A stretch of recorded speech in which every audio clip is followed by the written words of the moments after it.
What's up, everybody? This is Jose from Southern Life. And Katie. Welcome to Moore Haven, Florida. In today's video, we're going to look at Moore Haven, Florida, but I want to show you guys something that I don't like about this town. I think I think Moore Haven can do better than this.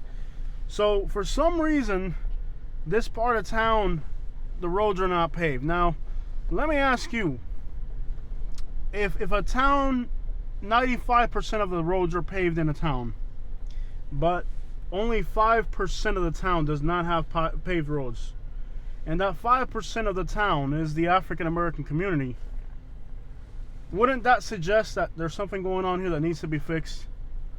This is the African American community of Moore Haven, Florida. Now, these are the friendliest country people you're ever going to meet. These are good people out here, good community. Now, it is a poor rural county. Glades County is one of the smallest and poorest counties in Florida by population, by income and all that. But wouldn't you think a poor community like this deserves better? I believe that this community here should be able to pave these roads for these communities. A lot of these people here are elderly. This is a poor county, but we are in the United States of America. And in the United States of America, we do not have unpaved roads. You might have unpaved roads in another country that's poor, but I don't see how in the United States of America.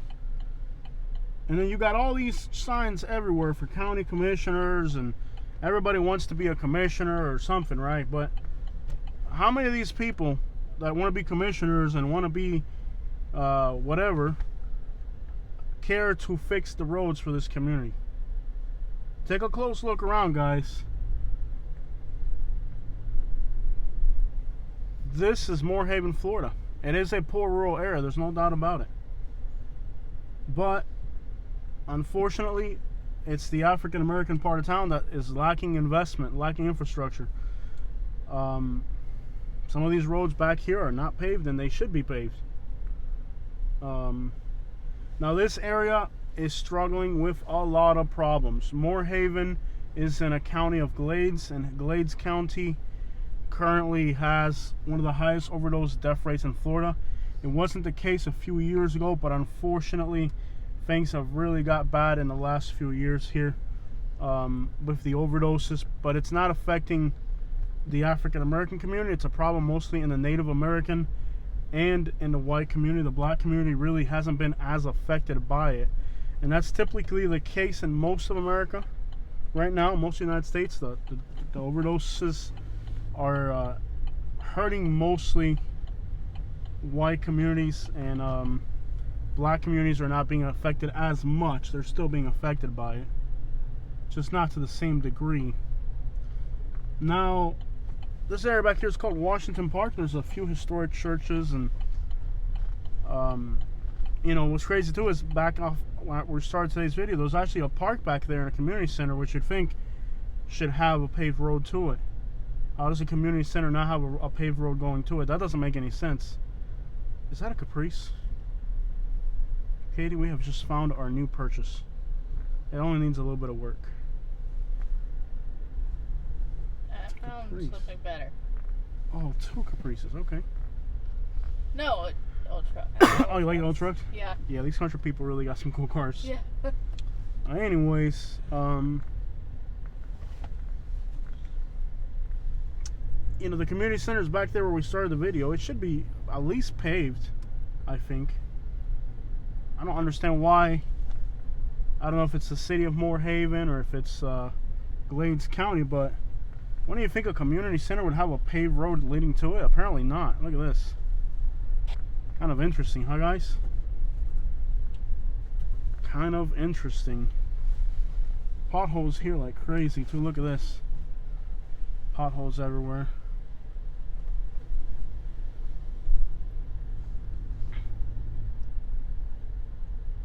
There's not even ditches here. I think that this area might even have some flooding issues, because it doesn't look like they have ditches for flooding. It's a poor area, there's no doubt about it, but I think they should at least have paved roads to their community center.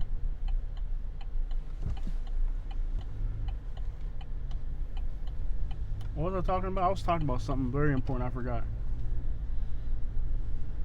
community centers, poverty. Oh yeah, Henry County. No, this is Glades County. So yeah, Glades County, the county that we're in right now, I tell you, there's some bad things going on here. Crime analytics, overdose analytics. Like much of rural Florida, it's being it's under siege, you could say, by addiction. Now, this part of Florida, South Central Florida, really wasn't as bad as like North Central Florida, but unfortunately, the plague of addiction has actually made its way into this county now, and it wasn't the case. You know, in North Central Florida has always been plagued of addiction, so it's no surprise that they're still having a problem. But what is kind of surprising, man, look at the amount of garbage in that canal. That is just unbelievable. You're in the Florida Everglades, you know? This is supposed to be like a pristine natural area, but that canal looks like something out of the Dominican Republic or Cuba or Haiti, a country that doesn't have resources.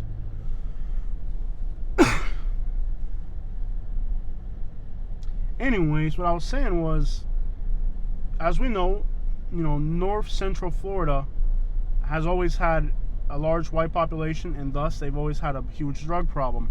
South Central Florida is 1/3 white, 1/3 Hispanic, 1/3 black. Kind of like this city here, Moorhaven, is 1/3 Hispanic, 1/3 white, 1/3 black. It's kind of very evenly distributed.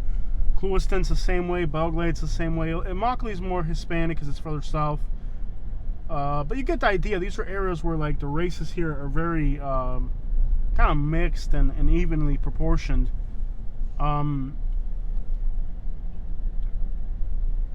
But regardless, my point being that North Central Florida has always had a drug problem, and this part of Florida, you know, South Central Florida, hasn't had a drug problem. But unfortunately, drugs have crept their way into this community, and now you do have a lot of drugs in this county, which in this region of the state, really, that never had it. And that's very unfortunate because this area is already a very poor area. So like you can see here, this is a abandoned Burger King. This town does not even have grocery stores. I feel like the people here deserve better, you know. I'm not really sure, you know, a lot of times these small towns, I'm not saying it's exactly the case here, but a lot of times these small towns have what's known as a good old boy system, where a small elite group controls everything, and that small elite group never represents the community. For example, Moorhaven, and we can go town by town by town by town, and it's always the case. Moorhaven is 1/3 of each race, but I'm pretty sure whoever's in power here is possibly all going to be white. I'm just guessing, but I'm not sure who's in power here. But if I were to take a guess. So now we're on the south side of the city. If I were to just take a random guess, I would say that for the most part, probably everybody in power here is going to be white, even though the town's population is evenly distributed. And then if you go to Immokalee, Immokalee is like, you know, 95% blacks and Hispanics. But if you look at the cops, if you look at the county, whoever's in charge of the city, I think recently Immokalee did have a Hispanic mayor, though. Oh yeah, they did have a Hispanic mayor. That's just somebody I know. But generally, that's not the case. So what happens in these small towns is that, you know, sometimes white people are 20% of the population, but they're 90% of the government. And that means that sometimes that's what happens. Like the white side of town will get all the investment, all of the, you know, they make sure that their side of town has paved roads and everything. But when you go to the side of town, you know, black or Hispanic, then they don't have crap going on. Sometimes they don't even have paved roads. Should it be that way? Probably not, but that's the way a lot of these towns are. And South Florida isn't even the most messed up place in the United States. It's still part of the South, unfortunately. So you get situations like that. Moorhaven is actually losing population, which is crazy.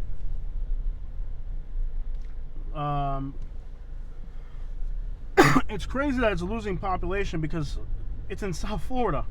I don't know if you guys know this, but everybody is moving to South Florida. So imagine being a town in South Florida, yet your population is declining. Why are people leaving this town? They're leaving this town because they don't even have a grocery store. As you can see, they have construction projects on this side of town, but there's still unpaved roads on the other side of town that aren't getting addressed. Wow, they even have a water park on this side of town. They have a playground, a water park. They're putting in look at the new sidewalks they're putting in over here. There's a water park right here. But they're fixing the roads and putting up beautiful, nice, tall sidewalks on this side of town. City Hall is down this way. They're paving the road to City Hall.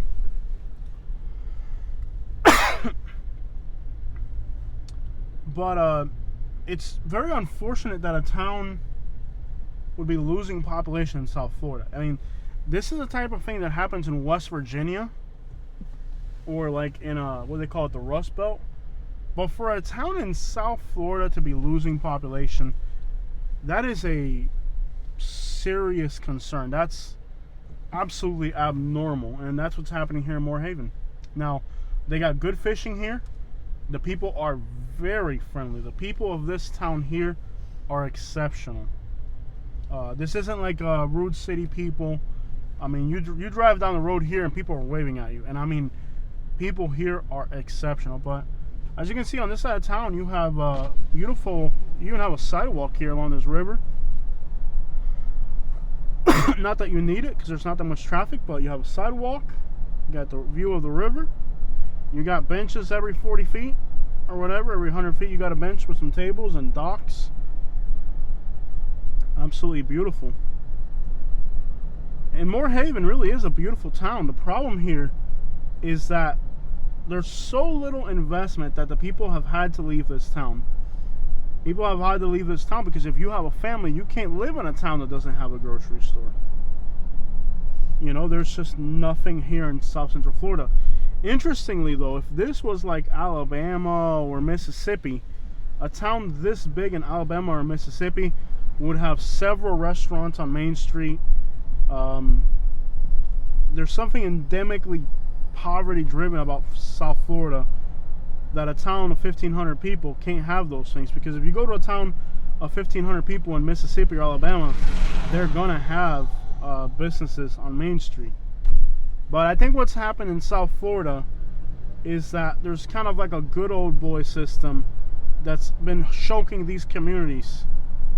These communities have been choked by local government. Local government here wants to ensure that people can't make it, because the sugarcane industry and a few other big industries that are down here are a vast majority of the. And I'm starting to notice, like, then this side of town used to be white, now it looks like it's turning Hispanic. You know, a lot more Hispanic people here than last time I was here. But basically the issue is that from the top, these towns like Immokalee, Sebring, Moorhaven, all these towns in South Florida are being choked from the top because the industries of like sugarcane and all that, they want to have a complete chokehold on the economy. They don't want anybody to have anything. They only want to be the ones to employ people. So if they can choke out small business, then the better off those big corporations are, those big companies. And that's led to a situation where it's very difficult for businesses to thrive here. Here's another unpaved road right here. But it looks like they're doing some survey work. You can see they're marking out something here, so something's going to happen here. The other problem that this city has is that there's no government housing. It's all there's really nothing for public services. I don't think there's even Habitat for Humanity here. I don't see any new Habitat houses.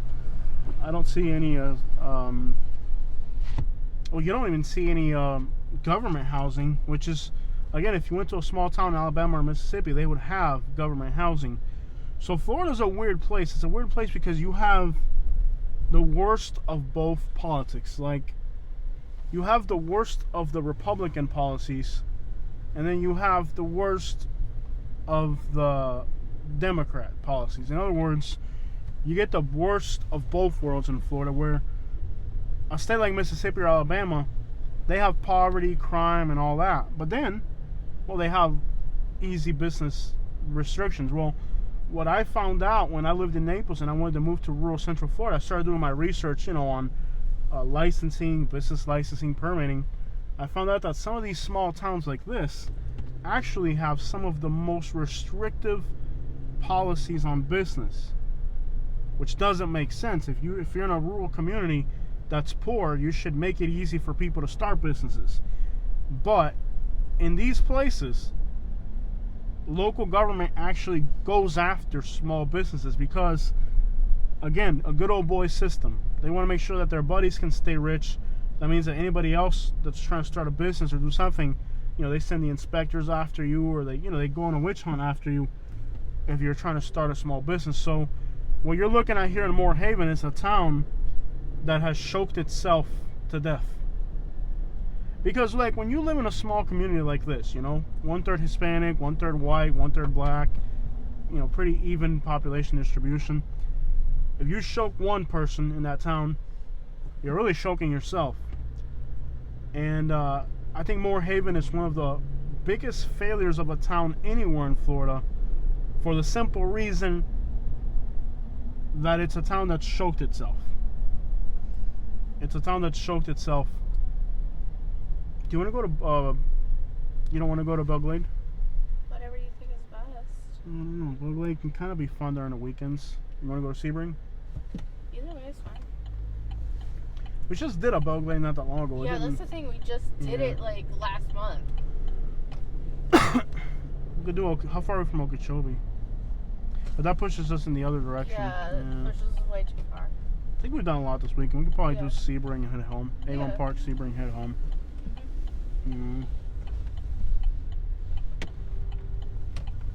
But it's really sad that this town has struggled so much. No stores, practically no restaurants. I mean, money simply doesn't enter this community. No wonder people are having to leave. Can you give me the water on the door? I can't really get to it. Is this the watermelon one, or is this something else? Oh, that's not the watermelon. So I can't drink that? No, that's not watermelon. What is it? I thought I finished the watermelons are in the back. It's probably hot. So all they have here is a Dollar General, that's it? Yeah, this is watermelon. The only thing there is in this town is a gas station and a Dollar General. That's unbelievable. A town of 1,500 people. But look at how many signs there are for, they're upcoming election. What's interesting is how many signs there are. It's like they're all fighting for the town, but they're not really doing crap for it. Sorry about the dinghy, folks. It's gonna be hot. Yeah, but at least it won't have moisture. Yeah, because it's hot. Very sad. There are a few motorcycle and golf cart stores here. Well, that right there is a shame, guys. It is absolutely a shame. But that's the situation here in South Central Florida. A town losing population in a state that's growing. In a town that needs more investment, but it seems like instead of helping the town grow, the people who have power here are choking the town. And it's not just Moore Haven that's got that problem. All the other towns have this problem in South Central Florida. South Central Florida is in the hands of a few big folks who care zero about their communities. You go to Alabama and they got industry, they got business, they got all types of things for their communities, but man, there ain't crap for the people here. Sad. Very sad. Checking out from beautiful Moore Haven, Florida, There is a Love's truck stop here. Katie, would you like to leave some money in this town, or you want to keep going? It's up to you. I think we're good. The water's warm as crap, but we're gonna get going. Yeah. All right, y'all. Checking out from Mo Haven.